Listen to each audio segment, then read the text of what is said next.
હાય મિત્રો, મેં છું Arun Gamit, Skynet computer classes વિદ્યાર્થી. ચાલો આપણે જોઈ લઈએ આજે કે જીકાસનું ફોર્મ કઈ રીતના ભરવું. પાર્ટ 1 જોયું હતું કે જીકાસનું ફોર્મ રજીસ્ટ્રેશન કઈ રીતના કરાય. જ્યારે આજે આપણે જોઈ લઈએ કે જીકાસનું ફોર્મ કઈ રીતના ભરી શકાય. તો આજે પાર્ટ 2 માં આપણે જોઈ લઈએ. સૌથી પહેલા આપણા પીસીમાં બ્રાઉઝર ઓપન કરી લઈએ. ત્યાર પછી સર્ચ કરી લઈએ જીકાસ. તો આપણે ગુજરાત કોમન એડમિશન સર્વિસમાં આવી ગયા. હવે આપણે પહેલાં અગાડીના વિડીયોમાં જોયું હતું કે રજિસ્ટ્રેશન કઈ રીતના કરાય. આપણી પાસે ઓલરેડી રજિસ્ટ્રેશન નંબર અને પાસવર્ડ છે જ. તો આપણે રજિસ્ટ્રેશન નંબર અને પાસવર્ડ હોય છે તો સ્ટુડન્ટ લોગિન જ્યાં અહીંયા બતાવે છે તેના પર ક્લિક કરવું કે ઓલરેડી રજિસ્ટર એના પર ક્લિક કરી દઈએ. આપણા મોબાઈલમાં કે મેલ આઈડીમાં આપણી પાસે યુઝર આઈડી અને પાસવર્ડ આવી જાય છે, એને આપણે અહીં ટાઈપ કરવાનું રહેશે. તો આપણી પાસેથી યુઝર આઈડી એને મેં ટાઈપ કરી લઉં.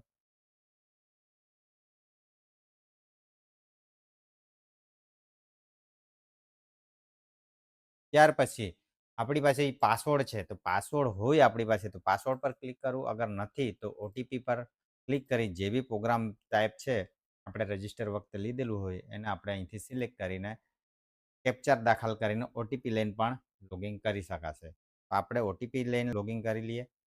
તે પછી પાસવર્ડ દાખલ કરીએ, તે આપણા પર છે. તો આપણે પાસવર્ડ છે આપણી પાસે તો આપણે પાસવર્ડ લઈ લઈએ.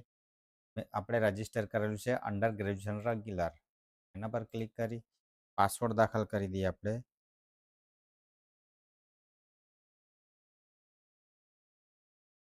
કેપ્ચર દાખલ કરી દઈએ.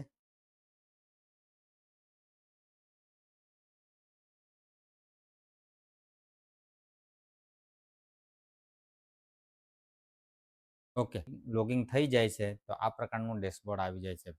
1 2 3 4 5 6 7 8 સ્ટેપ ભરવાના રહેશે. તો આપણે 8 સ્ટેપને વન બાય વન કરીને જોઈ લઈશું. તો આપણે સૌથી પહેલાં આજે પ્રોફાઇલ રજિસ્ટ્રેશન કરવાની છે.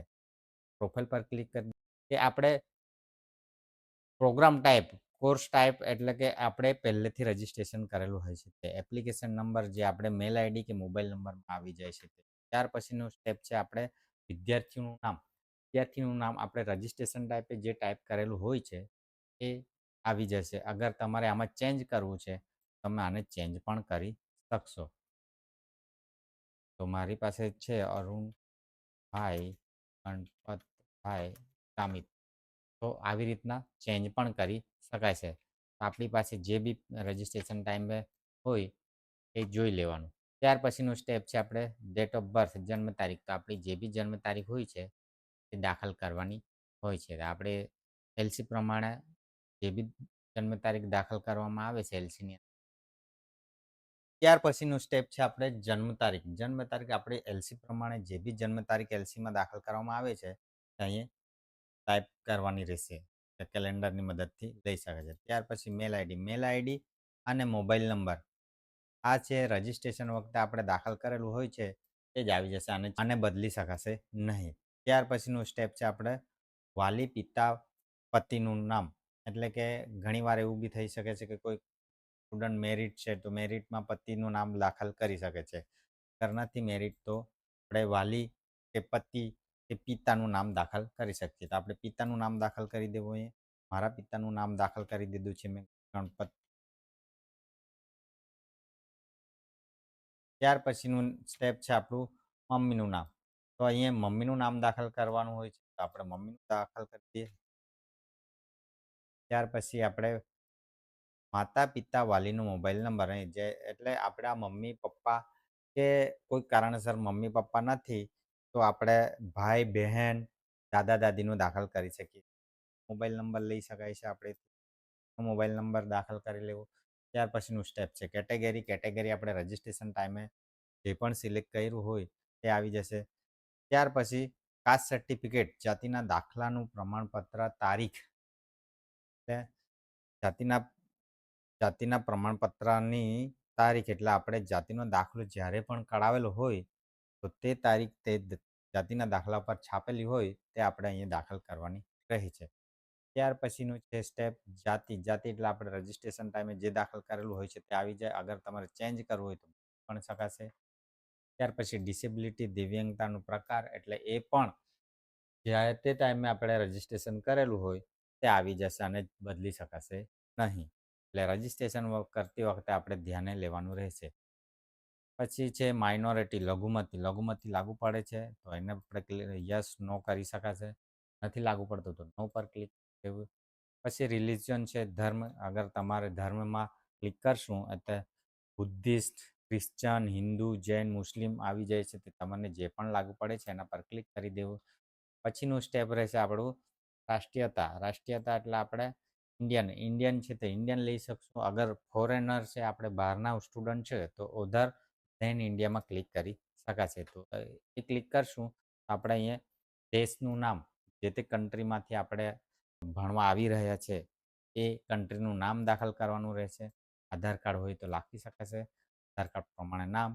અગર નથી તો આપણે ઇન્ડિયન છે તો ઇન્ડિયન કરી લઈએ. પછી આધાર નંબર. આધાર નંબર છે તમારી પાસે તો આધાર નંબર અહીં દાખલ કરી શકશો. આસ પર આધાર મુજબ, એટલે આધાર મુજબ તમારું અહીંયા નામ દાખલ કરવાનું રહેશે. ત્યાર પછી આવી જશે બીજું step, upper ID, ABC ID હોય જ છે તો એ દાખલ કરી શકશો. એ નહીં હોય તો આપણી પાસે યુ ડાયસ નંબર તો હોય જ છે એલસીની અંદર. અત્યારની નવી એલસીની અંદર દરેક એલસીમાં છાપીને આપવામાં આવે છે. યુ ડાયસ નંબર તમે દાખલ કરી શકશો. પછીનું સ્ટેપ છે આપણે એડ્રેસ, કે જે આધાર કાર્ડ મુજબ અહીંયા એડ્રેસ દાખલ કરવાનું રહેશે. એડ્રેસમાં ત્યારે દાખલ કરી દીધું. ત્યાર પછી રાજ્ય, તો રાજ્ય આપણે ગુજરાત લઈ લઈએ. ગુજરાત પછી આપણને જિલ્લો જે લાગુ પડે છે તે જિલ્લો, તો આપણને તાપી લાગુ પડે છે તો તાપી. અગર તમને સુરત, અમદાવાદ જે પણ લાગુ પડે છે તો એ લઈ શકશો. પછીનો છે કે તાલુકો તમને કયો લાગુ પડે છે તો આપણને તાલુકો અહીંયા તાપીની અંદર વિયારા લાગુ પડે છે, વિયારા. ગામ શહેરનું નામ, તો ગામ શહેરનું નામ તમે લખી શકો. આધાર કાર્ડ મુજબ મારું ગામ છે કાટીસ દૂર, તો એ દાખલ કરી શકો છું મેં. તો અહીં પણ લખી શકાશે આપણે. અહીં ગામ શહેર કોઈ પણ લખી શકાશે. ત્યાર પછી પિનકોડ નંબર, કે આપણને જે બે પિનકોડ લાગુ પડે છે તે પિનકોડ નંબર દાખલ કરવાનો રહેશે આધાર કાર્ડમાં છે તે. ત્યાર પછી આપણે લોકેલિટી, એટલે વિસ્તાર, કયો વિસ્તાર છે તો આપણે અર્બન છે કે ગ્રામ્ય છે, રૂરલ કે અર્બન. તો આપણે જે લાગુ પડે છે તો આપણે ગામડામાં રહેતા છે, ગ્રામ્ય એરિયા છે, મહાનગરપાલિકા નથી લાગુ પડતો તો આપણે રૂરલમાં લઈ શકશું. ત્યાર પછીનું સ્ટેપ આવી જાય છે આપણે permanent address detail. Permanent address detail same હોય, આ કોમ્યુનિકેશન એડ્રેસ છે એટલે કે પત્ર વ્યવહાર માટે, અને પરમેનન્ટ એડ્રેસ સેમ હોય તો આપણે અહીંયા સેમ એઝ કોમ્યુનિકેશન એડ્રેસ પર ક્લિક કરી દેવું. સેમ હોય તો પત્ર વ્યવહારના સરનામા મુજબ આના પર ક્લિક કરી દેવું. એટલે આપણે જે પણ અહીં ભરેલું છે તો જશે. ત્યાર પછીનો સ્ટેપ આવી જાય છે આપણો એચએસસી ડિટેલ્સ, એટલે 10મા ધોરણની ડિટેલ્સ ભરવાની હોય છે. તો 10મા ધોરણની ડિટેલ્સ અહીં ભરી દઈએ આપણે. પાસિંગ મંથ, પરીક્ષા પાસ કર્યાનો મહિનો. પરીક્ષા પાસ કર્યાનો મહિનો એટલે આપણે જે બી મહિનામાં 10માનું પાસ કરેલું છે એને ક્લિક કરી લઈએ. પછી પાસિંગ યર, પરીક્ષા પાસ કર્યાનું વર્ષ. તો પરીક્ષા પાસ કર્યાનું વર્ષ કયું લાગુ પડે છે આપણને, 23, 24 જે બી લાગુ પડે છે આપણે દાખલ કરવાનું રહેશે. ત્યાર પછી બેઠક નંબર, બેઠક નંબર જે બી છે આપણો તે દાખલ કરવાનું રહેશે. અને ઓપ્ટેન માર્ક, જેટલા બેઠક નંબર દાખલ કર્યા પછીનું સ્ટેપ રહેશે આપણે પર્સન્ટેજ, મેળવેલ પર્સન્ટેજ. તો પર્સન્ટેજ જે બી આપણે માર્કશીટમાં છે પર્સન્ટેજ અહીં લખી શકાશે. તો આપણે પર્સન્ટેજ 50 છે, 50 દાખલ કરી દઈએ. ડિટેલ્સ ભરાઈ જાય છે ત્યાર પછી આપણે ફોટો અને સિગ્નેચર અપલોડ કરવાનું રહેશે. અહીં છે ફોટો અને તો આપણે ફોટો અપલોડ કરવા માટે ચોઈસ ફાઇલ પર ક્લિક કરી દઈએ. આપણી પાસે છે ફોટો, એના પર ક્લિક કરી લઈએ. પછી અપલોડ, આપણો ફોટો અપલોડ થઈ ગયો છે. ત્યાર પછી વિદ્યાર્થીની સાઇન, તો આપણે વિદ્યાર્થીની સાઇનની અંદર સાઇન આપણે જે તે કમ્પ્યુટરમાં આપણે જ્યાં સેવ છે ત્યાંથી લઈ પછી એટલી ડિટેલ ભરાયા પછી આપણે સેવ એન્ડ નેક્સ્ટ, આગળ વધવું, સેવ કરો અને આગળ વધવું તેના પર ક્લિક.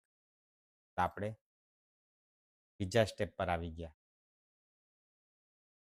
હવે પછીની ડિટેલ આપણે પાર્ટ 3માં જોશું. આવી જ રીતના શીખવા માટે અમારી ચેનલને લાઈક કરો, કોમેન્ટ કરો અને સબસ્ક્રાઈબ કરો, જેથી કરીને તમારી કોમેન્ટ પર અમે તમને નવું નવું શીખવી શકીએ. Thank you.